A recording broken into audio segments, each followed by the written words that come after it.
की बैठक चल रही है।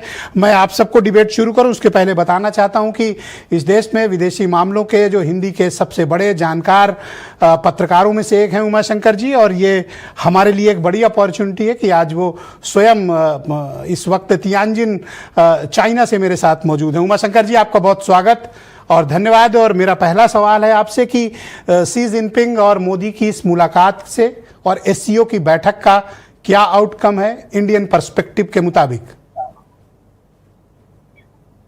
ये देखिए, जब कल ये बैठक हुई उसके बाद जब विदेश सचिव की प्रेस कॉन्फ्रेंस हुई तो मैंने उसमें एक सवाल पूछा जो कि चीन की तरफ से आए बयान के ऊपर था। चीन की तरफ से जो बयान जारी किया गया इस मुलाकात के बाद उसमें ये साफ तौर पे कहा गया कि चीन के जो राष्ट्रपति हैं शी जिनपिंग, उन्होंने प्रधानमंत्री मोदी से ये कहा कि जो सीमा विवाद है उसको भारत चीन के बीच के संबंधों का समग्र आधार नहीं बनाया जाना चाहिए। तो मेरा सवाल यही था कि भारत का जो रुख है वो ये रहा है कि जब तक अप्रैल 2020 के पहले की यथास्थिति पर जो सीमा पे जो हालात है वो नहीं लौटते तब तक भारत और चीन के रिश्ते सामान्य नहीं हो सकते। तो अब क्या भारत सहमत हो गया है चीन के इस विचार से कि सीमा विवाद को समग्र संबंधों का आधार नहीं बनाया जाना चाहिए? तो विदेश सचिव का साफ तौर पर यह कहना था कि भारत हमेशा से ये कहता रहा है और कल प्रधानमंत्री मोदी ने भी राष्ट्रपति शी जिनपिंग को ये साफ किया है कि सीमा पर यथास्थिति और शांति जो है वो एक इंश्योरेंस पॉलिसी है। ये शब्द उन्होंने इस्तेमाल किया कि इंश्योरेंस पॉलिसी है कि भारत और चीन के संबंध कैसे होंगे। तो इस उदाहरण के जरिए मैं ये बताना चाहता हूं कि जो शक और शुबा का जो एक माहौल भारत और चीन के रिश्तों के बीच है और खासतौर पे एलएसी पर जो स्थिति है जो गलवान झड़प के बाद पैदा हुई और जैसे देप्सांग और डेमचक जैसे इलाके में अभी भी डिस्कलेशन जो है पूरी तरह से नहीं हुआ है, जिसको लेकर भारत लगातार आग्रह करता रहा है। तो शक की बुनियाद अभी भी भारत और चीन के रिश्तों में है और ये जो है निर्देशित करेगा आगे के संबंध को भी, ये भी साफ किया गया है। तो सब कुछ अभी साफ नहीं हुआ। हाँ, एक अलग बात है कि चीन के राष्ट्रपति की तरफ से व्यापार बढ़ाने पे जोर दिया जा रहा है और ट्रंप का हौबा जो है एक तो है सामने। उमा जी, मैं व्यापार पे आऊं उसके पहले ये जानना चाहता हूं कि क्या चीन ने कोई ऐसी एश्योरेंस हमें दी है, भारत को दी है कि वो यथास्थिति पे रहेंगे या अप्रैल 2020 के पहले की सिचुएशन कंसीडर करेंगे? बॉर्डर को लेकर कोई एश्योरेंस चीन की तरफ से बायलैटरल मीटिंग में मिला है? जी देखिए, बॉर्डर के तनाजुब की अगर बात करें तो दो रूप में इसको देखना पड़ेगा। एक तो जो एसआर लेवल की टॉक्स जो चल रही है जिसके 24 दौर की बातचीत हो गई है, तो एक लंबा मसला है जो कि ओवरनाइट सॉल्व नहीं होगा। जहां तक एलएसी पर जो गलवान झड़प के बाद पैदा हुई स्थिति है उसको लेकर भारत लगातार ये कहता रहा है कि जो 2020 अप्रैल के पहले की स्थिति हो उस पर लौटा जाए। और जब भारत अभी भी ये कह रहा है तो ये समझा जाना चाहिए कि वो स्थिति तक बात लौटी नहीं है और ये एक बोन ऑफ कंटेंशन भारत और चीन के रिश्तों में रहा है। लेकिन जो बात मैं कहना चाह रहा था, जो मैं पूरी कर दूं अपनी बात, कि अगर ये बात अभी भी कही जा रही है तो शको शुबा का माहौल बना हुआ है। व्यापार एक बड़ी जरूरत बन के सामने आया है क्योंकि चीन की अर्थव्यवस्था भी बहुत अच्छी नहीं है और दूसरी तरफ अमेरिकी जो टैरिफ है उसका दबाव भारत भी महसूस कर रहा है और 48 अरब डॉलर का जो टेक्निकल और ये जो इलेक्ट्रिकल जो आयात है वो भारत को चीन से करना पड़ा है। तो चीन पे डिपेंडेंसी भारत की भी बढ़ी है और चीन को भारत का बड़ा बाजार दिख रहा है। तो इसलिए ये जो लगाव, एक जो झुकाव जो है दोनों देशों का एक दूसरे के प्रति बढ़ा है और ये अभी पूरी तरह से सामान्य होने में वक्त लगेगा क्योंकि भारत जो है वो ट्रस्ट बनाने की मैं थोड़ा इकोनॉमिक इम्प्लीकेशंस पर आपसे बात करना चाह रहा था। तकरीबन $100 बिलियन के आसपास के ट्रेड डेफिसिट पे हम खड़े हैं और हम आत्मनिर्भर भारत की भी बात करते हैं, चाइनीज प्रोडक्ट न लेने की भी बात करते हैं। दूसरी तरफ क्या हम उनके लिए और भी ट्रेड विंडो ओपन कर रहे हैं? जी देखिए, चीन की तरफ से तो इस बात को लेकर बहुत पहले से जो एक मैसेजिंग है वो दी जा रही है कि भारत अपने बाजार को ओपन करे और खासतौर पे पिछले 5 सालों से बाजार तो बंद था। बहुत सारी जो आयात है उसको बंद कर दिया गया था, बहुत सारे प्रोडक्ट जो हैं वो भारत में नहीं आ रहे थे। तो चीन उसको ओपन करने के लिए काफी ज्यादा जो है वो एक आग्रह कर रहा है। अब ये भारत पर है कि वो कितना दबाव महसूस करता है क्योंकि एक तरफ अमेरिकी जो रवैया है वो भारतीय उद्योगों के खिलाफ जा रहा है और 50% का टैरिफ लगाना और खासतौर पे अगर रूस के तेल की वजह से भी 25% का जो टैरिफ लगाया गया है जिस तेल की वजह से जो कि डिस्काउंटेड रेट पे मिलता है और हमारे यहाँ तेल के दाम को स्थिर रखा गया है, ये दलील दी जाती रही है। तो ऐसे में जो चीन के साथ रिश्ता बढ़ाना, आप ये कह सकते हैं कि भारत की एक तरह से एक मजबूरी भी है, चीन की मजबूरी अपनी तरफ तो है ही। तो ये रिश्ता जो है वो कितना कुछ देकर कितना कुछ हासिल किया जाता है, क्योंकि भारत ट्रेड डिफिसिट कम करने की लगातार बात करता रहा है। तो अब जबकि चीन के ऊपर भी अमेरिकी टैरिफ का दबाव है, तो देखना होगा कि वो कैसे अपने आप को भारत के उत्पादों के लिए खोलता है और ट्रेड डेफिसिट कम करने के लिए कितना हद तक आगे बढ़ता है। क्योंकि एक बड़ी बात ये भी है अगला कि मेरा प्रश्न है आपसे अमेरिका जी, जो ग्लोबल ऑर्डर में बड़ी तेजी से बदलाव आ रहा है, जिसका तियानजिन एक संकेत और संदेश भी है, क्या आपने महसूस किया जो वैश्विक पटल पर जो परिस्थितियां उभरी हैं, क्या अमेरिकन टैरिफ के खिलाफ इस एससीओ में कोई खास बात सामने निकल कर आई, और क्या भारत, चीन और रूस एक ट्रायंगल तैयार करने की कोशिश कर रहे हैं ट्रंप से निपटने के लिए?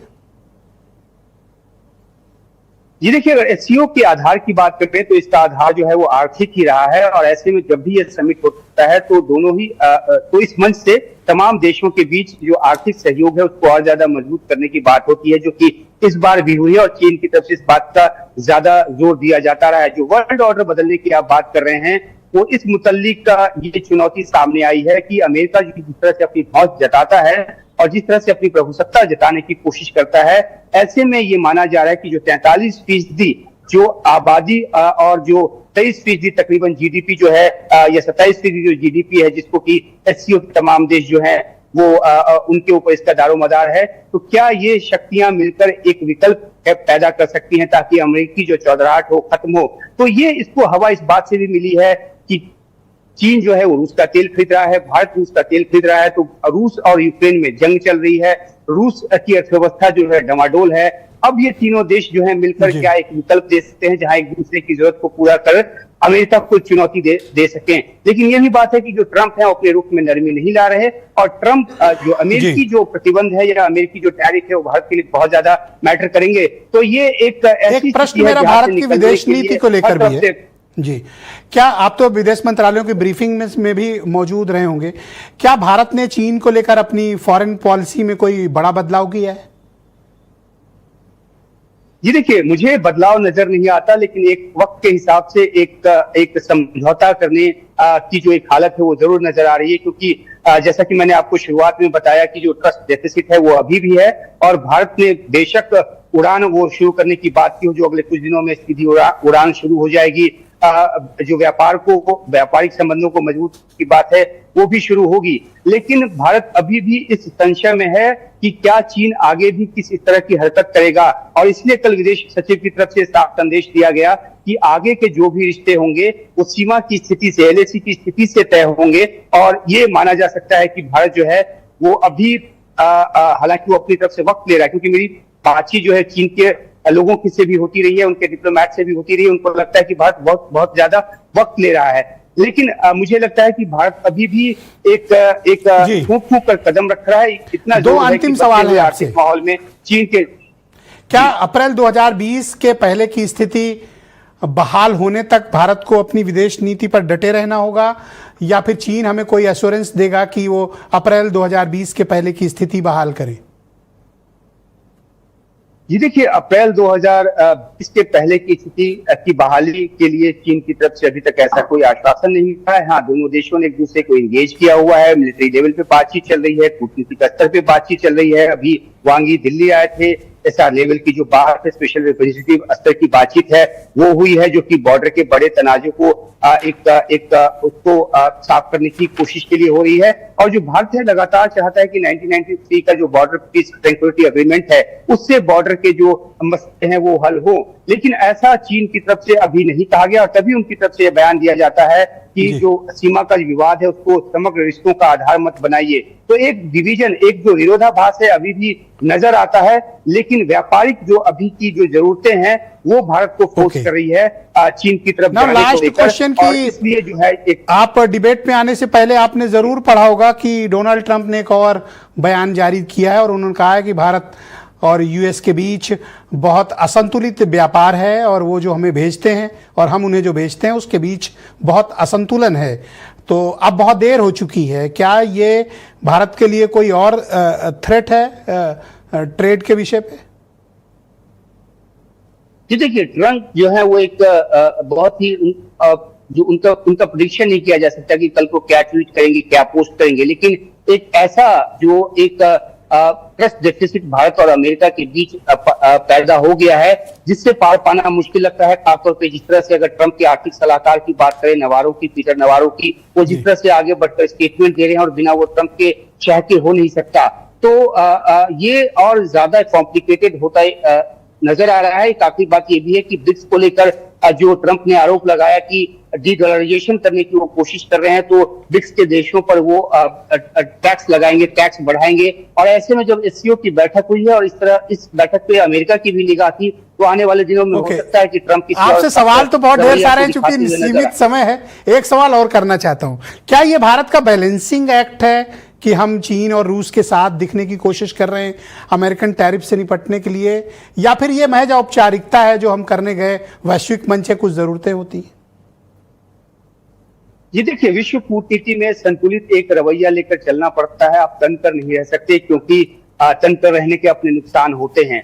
बड़ी बात यह है कि जो नई चुनौती के तौर पे अमेरिका, जो कि एक बहुत ही मजबूत एलाय रहा है भारत का, जब उस तरह से इस तरह का थ्रेट आया हो, तो ऐसे में चीन को मौका मिल गया है और वो ये दिखाने की कोशिश कर रहा है, वो ग्लोबल साउथ के लीडर के तौर पे भी अपने आप को पेश करने की कोशिश करता रहा है। और अब इस चुनौती भरे माहौल में वो एक ऐसे फ्रंट को लीड करता हुआ नजर आ रहा है जो अमेरिका को चुनौती दे सके। और दूसरी तरफ रूस की भी मजबूरी है कि युद्ध में फंसा हुआ है, और एक भारत का फायदा उसमें यह है कि रूस से सस्ता तेल मिल रहा है, जिस पर अमेरिका प्रतिबंध लगाने की कोशिश कर रहा है, पूरी तरह से उसको रोकने की कोशिश कर रहा है। तो विश्व की जो ये परिस्थिति है, उसमें एक संतुलित आधार लेकर चलना भारत की एक कूटनीतिक अप्रोच माना जाएगा। लेकिन इतना ये देखना जरूर होगा कि अंत तक भारत कितना फायदा इसका उठा पाता है। न सिर्फ चीन फायदा उठा पाए, लेकिन भारत भी अपने हक में इस स्थिति को भुना पाए, ये देखे जाने की बात होगी। रात 10:45 हो चुका है तियानजिन में, जहां उमाशंकर सिंह जी मौजूद हैं। आपने डिनर कर लिया है कि नहीं? जी, डिनर यहाँ पे क्योंकि शाम को 6:30 बजे ही कर लिया जाता है, तो हमने भी डिनर कर लिया है, और ये आपकी शटल जाएगी, जिससे अभी हम अपने होटल की तरफ जाएंगे। जी, बहुत बहुत शुक्रिया आपका, बहुत धन्यवाद भारत समाचार के दर्शकों के लिए इनसाइट उपलब्ध कराने के लिए, और डायरेक्ट तियानजिन से हमें सारे अपडेट्स, जानकारी, ऑब्जर्वेशन और एक्सपर्ट कमेंट अवेलेबल कराने के लिए। उमाशंकर सिंह बहुत ही जाने माने पत्रकार हैं और विदेश मामलों के भारत में टॉप एक्सपर्ट में गिने जाते हैं। बहुत शुक्रिया, धन्यवाद। बहन भाइयों, इस परिचर्चा को आगे बढ़ाएंगे। अनिला सिंह मेरे साथ